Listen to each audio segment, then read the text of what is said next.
Playing games will make you a happier, more confident person, and this video will tell you why. The negative effects of playing games are all around us. We're constantly assailed by reports saying it's too addictive or it encourages poor behaviour. But aside from the immediate thrill and escapism of playing games, there's an increasing amount of compelling evidence that suggests games are good for us in ways we previously didn't understand. In this video, we'll be talking about all the ways playing games can actually make you happier. And to do this, we're revisiting Jamie Madigan's excellent website on the psychology of video games, the link for which is in the description below. Whether it's showering you with random buffs, improving your self-esteem, or even making you feel better about failing, the following list shows how games can make us more thoughtful, flexible, and confident people. Here are 5 ways playing games will make you happier. It's natural to feel good when something nice happens to you in a game, whether it's a sweet new weapon, a stat buff, or even just a compliment from an NPC. So this is our brave young man. Welcome, lad. But what's interesting here is how this changes depending on whether or not we were expecting it. This is something called the pleasure paradox. Simply put, this is the idea that we're driven to understand the causes of positive events, but once we do understand them, we actually enjoy them less, hence the paradox bit. The psychology behind this is interesting. If you don't know why something good happened to you, you're more likely to stay happier for longer. This is because the curiosity and wonder about a positive experience feels good. It's a nice surprise. But once you understand why that thing happened, the excitement begins to diminish. That's a bit confusing, so let's think of it in terms of a game. And to do so, we need to return to our old friend, the loot box. We all know that we get stronger when we level up in an RPG, and while it certainly feels nice, the flash of light, the enticing ding, the increase in stats, it's nowhere near as satisfying as grabbing a great bit of loot at random. This is something we've talked about in the past, and the gambling element is certainly important here, but it's the unknown factor that makes it all so satisfying. Of course, this only helps make you happy when you eventually learn why something happened. Otherwise, it all seems rather messy and random, but it's another way games can make us feel brilliant.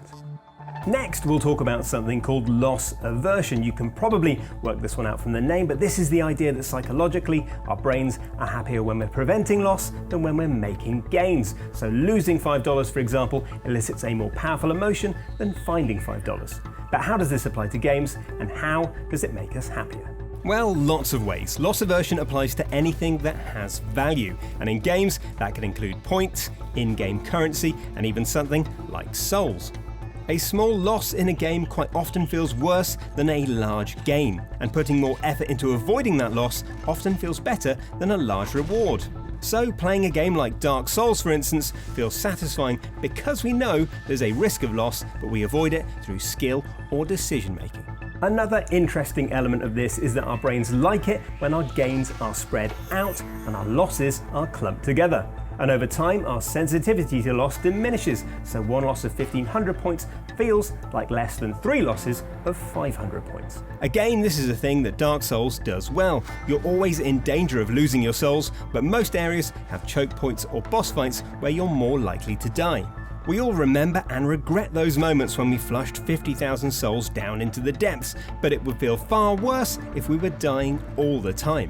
Instead, you gradually accumulate souls, which again feels quite nice, and usually face a stern challenge at specific moments in the game. And that's why spending your souls to level up, getting them back after you die, or finally finding that bonfire all feel amazing. It's a form of loss aversion, and averting loss makes us happy. There's another element related to this which Madigan references in a different article which also involves Dark Souls, and it's all about getting good. In the article, Madigan references a book called Mindset, The New Psychology of Success by Carol Dweck. As he points out, it does sound quite self-helpy, but it's a good way of understanding some key things about mindset, and that, in turn, can help us understand exactly what we're getting out of games. Dweck's book talks about fixed and growth mindsets. Naturally talented people often tend to have fixed mindsets. They believe they have a given amount of talent that sets them apart from other people. And while this may be true, and it's useful if you're an aspiring esports pro, it may cause them to avoid situations that are beyond their defined skill set. People with growth mindsets, in contrast, may not have bags of talent, but they believe they can improve, and they're not afraid of failing in the process. People like this are more likely to see failure as a chance to learn and are less likely to be frustrated or embarrassed by it. And because of this, people with a growth mindset are more likely to be successful, happy, and productive, irrespective of their raw talent. And Madigan argues that games are brilliant for encouraging and teaching a growth mindset. When you think about it, most games let you fail. You can't complete a game like Dark Souls without a growth mindset because you're always going to find something that challenges you in a new way.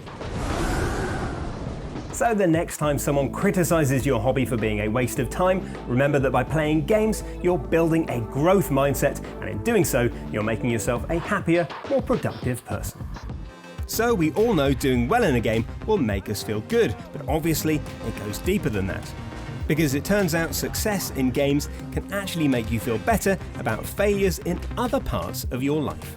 Because it absolutely can, and it relates to something called self-affirmation theory. This is to do with how we protect our self-image in the face of criticism and look for reasons why that criticism may not be valid. If we get bad results in a test, for example, we're more likely to discredit the test than accept the feedback and attempt to improve.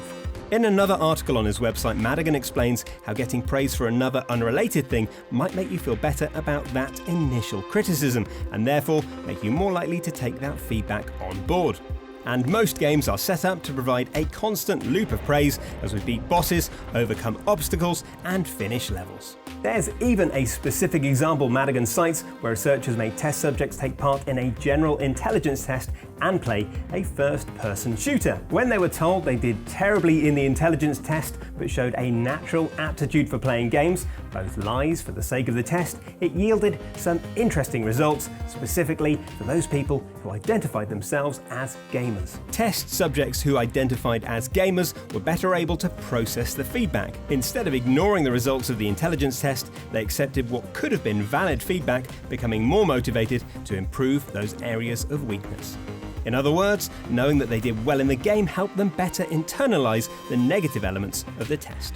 So not only does playing games take the initial sting out of bad feedback, thus making you happier, it could also make you better at acting upon it. Think about that the next time you're waiting for a test result, a job application, or a YouTube comment on one of your videos. And it turns out even your choice of character in games can make you happier. Specifically, if you've ever lost hours in the character creation screen, making the perfect version of yourself, there are hidden benefits you probably didn't know about. Creating an idealized avatar obviously improves our enjoyment on a superficial level. It makes us more immersed and we identify more with the character. And to help us understand this one, Madigan talks about self-perception theory. This is the idea that the way we observe ourselves changes our attitudes and moods. We act how we believe people see us. So if you jump out of a plane, for instance, you'll define yourself as a thrill seeker. There are loads of studies that prove that humans have a behavior then attitude mentality, but the short version is that our bodies can trick our brains into being braver, happier, or more confident. And this is where our on-screen avatars come in. Madigan references another study, which you can read about via the link in the description, which says that an avatar's attractiveness changed how the owner behaved. They called it the Proteus effect, after the Greek god who could change his form at will, and they found that people with prettier and taller avatars were more confident than their uglier, shorter counterparts. So to move this back to a purely video game context, making an idealized version of yourself in a game can help increase your confidence in real life, so it's worth taking the time to make that perfect version of yourself. It's also another great example of how games can be a more positive force by giving everyone the chance to play as the character they want. And there you go, 5 ways games have been secretly making you a happier person without you even knowing. Please give this video a like if you learned anything new and subscribe to Logitech G for more weekly shows and features.